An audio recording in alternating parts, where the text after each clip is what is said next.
It's the Longhorns and the Sun Devils facing off on Wednesday, New Year's Day, 1 p.m. Eastern. It's going down in the Mercedes-Benz Stadium in Atlanta, Georgia. This line has moved to Texas, favored by 12.5. It was at 14 the last time we gathered here on the channel to talk about it.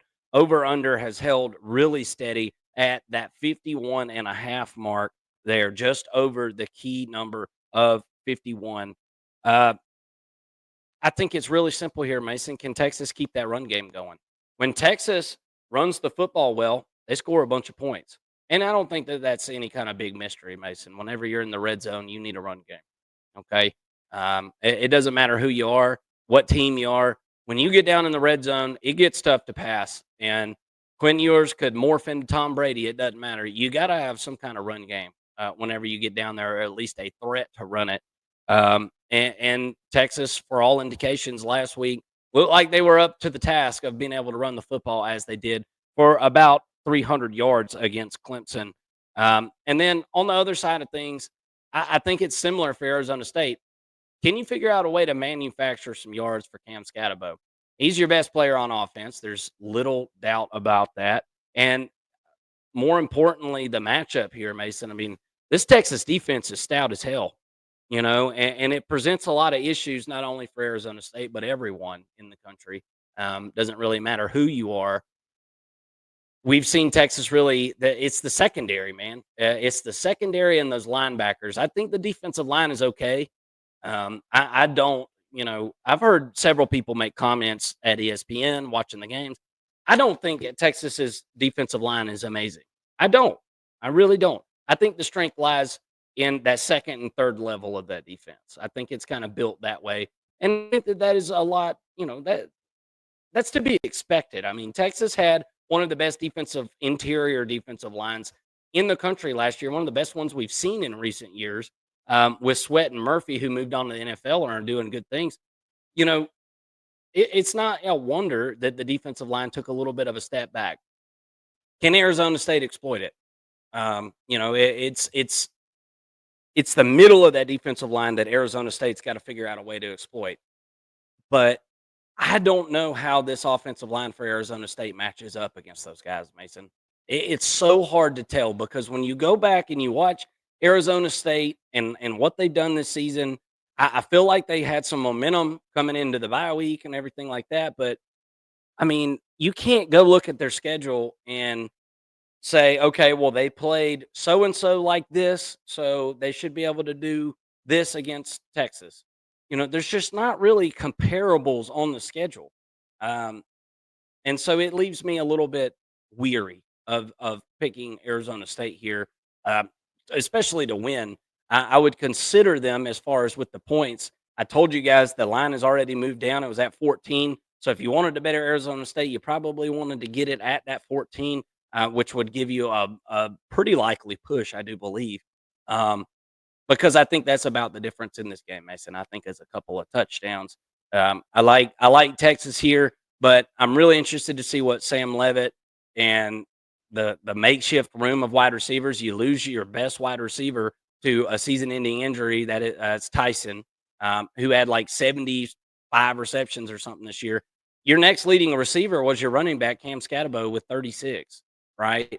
So you're going to need wide receivers to step up in this Arizona State defense. That is a tall task against a secondary that, as we just talked about, is top 5 in the country, no doubt in my mind. What are your thoughts here?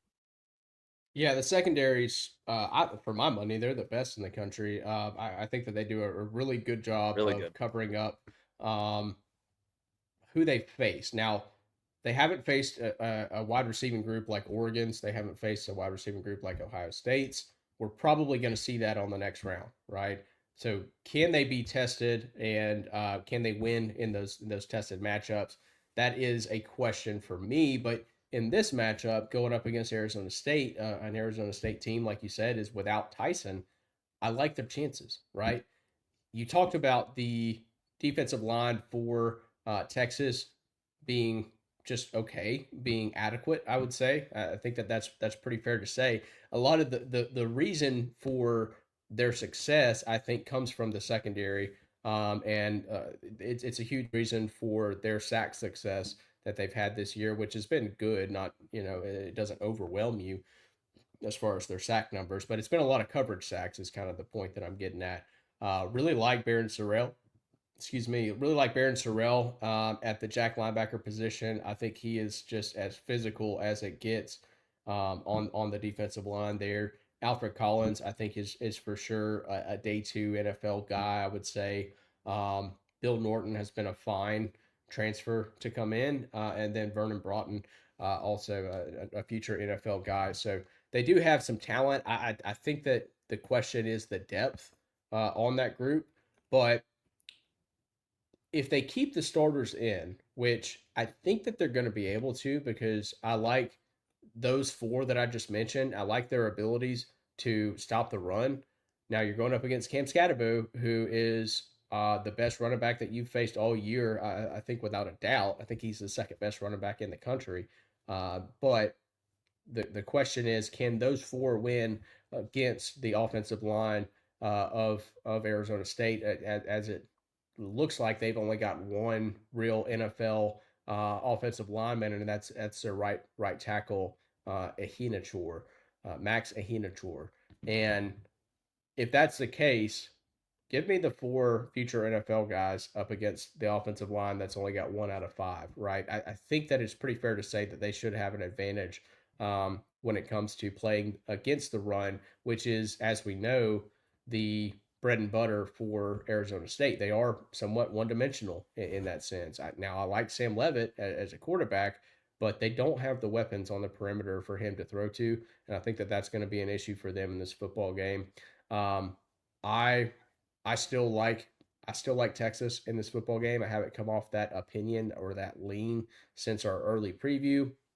The question for me is, can Arizona State do enough offensively to make Texas offensively throw the football, right? We saw last week in Texas's game, they didn't have to pass the football.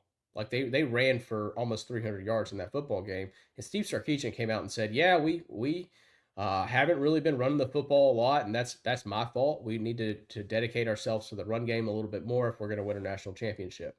I think that that's just coach speak, and that's gamesmanship from Steve Sarkisian, because he knows that the first two rounds of this playoff, he can run the football and win the games, right? And then once he gets to the semifinals, going up against Oregon or Ohio State, that's when he flips the script and says, he's going to pound the table. We're running the football. We're running the football. And then he flips the script and shows a lot more of the offense that we saw throughout the regular season, get them to an 11-1 regular season. So to me, that's sort of the script for Texas.